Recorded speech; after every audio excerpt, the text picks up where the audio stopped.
Matilda. Chapter 9. The Parents.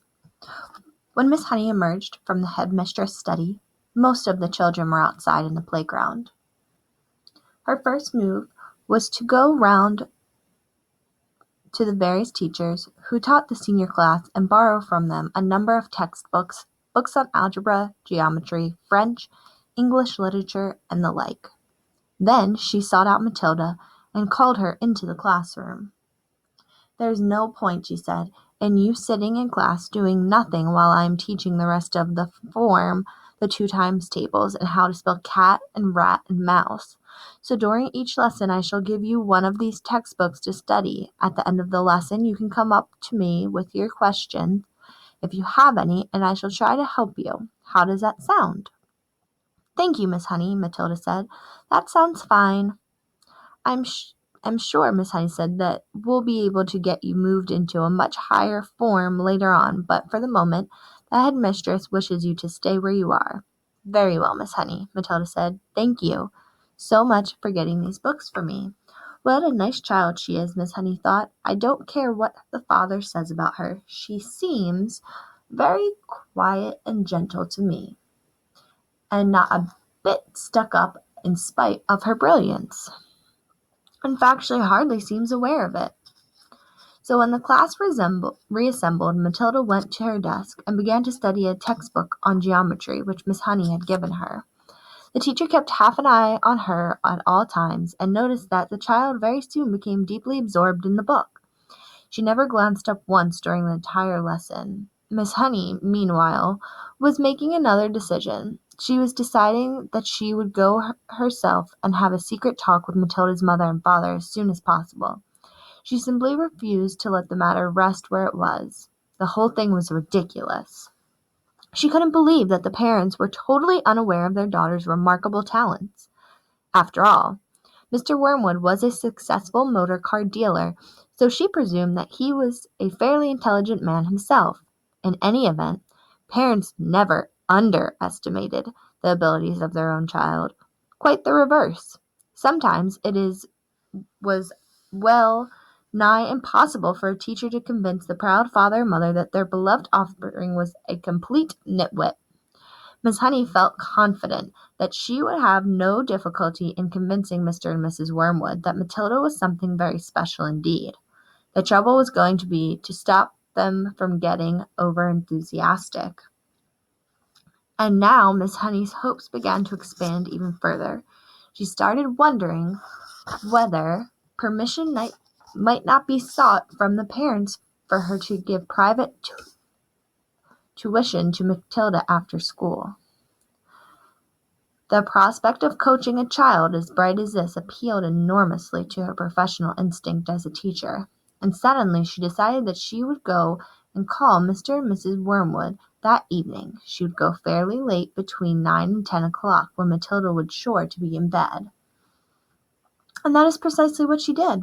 Having got the address from the school records, Miss Honey set out to walk from her own home to the Wormwoods' house shortly after 9.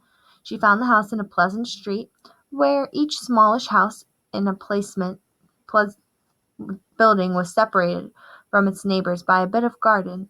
It was a modern brick home that could not have been cheap to buy, and the name on the gate says "Cozy Nook." Noisy Cook might have been better, Miss Honey thought. She was given to playing with words in that way. She walked up the path and rang the bell, and while she stood waiting she could hear the television blaring inside. The door was opened by a small ratty-looking man with a thin ratty mustache, who was wearing a sports coat that had an orange and red stripe in the middle. "Yes," he said, peering up to Miss Honey. "If you're selling raffle tickets, I don't want any." "I'm not," Miss Honey said, "and please forgive me for butting in on you like this. I am Matilda's teacher at school, and it's important I have a word with you and your wife." "Got in trouble already, has she?" Mr. Wormwood said, blocking the doorway. "Well, she's your responsibility from now on. You'll have to deal with her."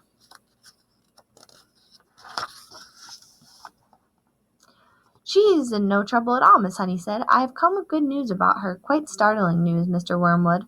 Do you think I might come in for a few minutes and talk to you about Matilda? "We are right in the middle of watching one of our favorite programs," Mr. Wormwood said. This is most inconvenient. Why don't you come back some other time?" Miss Honey began to lose patience. "Mr. Wormwood," she said, "if you think some rotten TV program is more important than your daughter's future, then you ought to not be a parent. Why don't you switch the darn thing off and listen to me?" That shook Mr. Wormwood.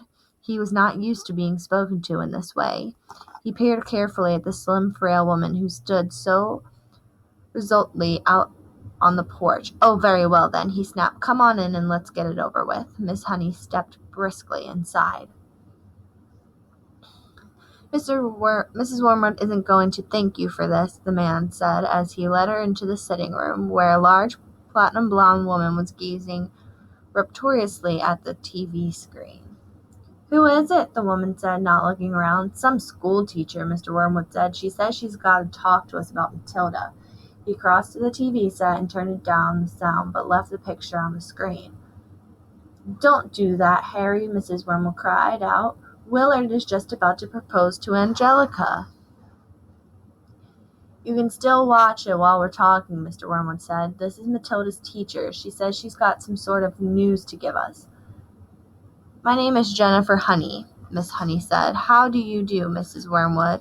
Mrs. Wormwood glared at her and said, "What's the trouble, then?" Nobody invited Miss Honey to sit down, so she chose a chair and sat down anyway. "This," she said, "was your daughter's first day at school."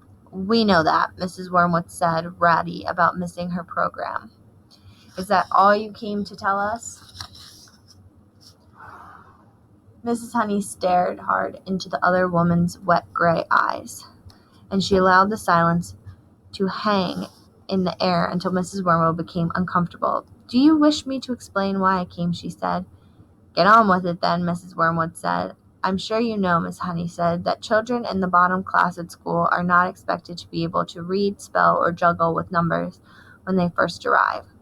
5-year-olds cannot do that, but Matilda can do it all. And if I'm to believe her—" "I wouldn't," Mrs. Wormwood said. She was still ratty at losing the sound on the TV. "Was she lying, then," Miss Honey said, "when she told me that nobody taught her to multiply or to read? Did either of you teach her?" "Teach her what?" Mr. Wormwood said. "To read." "To read books," Miss Honey said. "Perhaps you did teach her. Perhaps she was lying. Perhaps you have shelves full of books all over the house. I wouldn't know. Perhaps you are both great readers." "Of course we read," Mr. Wormwood said. "Don't be so daft. I read the auto car and the motor from cover to cover every week." "This child has already read an astonishing number of books," Miss Honey said. "I was simply trying to find out if she comes from a family that loved good literature." "We don't hold with book reading," Mr. Wormwood said. "You can't make a living from sitting on your fanny and reading storybooks. We don't keep them in this house." "I see," Miss Honey said. "Well, I came to tell you was that Matilda was a brilliant mind, but I expect you knew that already." "Of course I knew she could read," the mother said. "She spent her life up in the room buried in some silly book."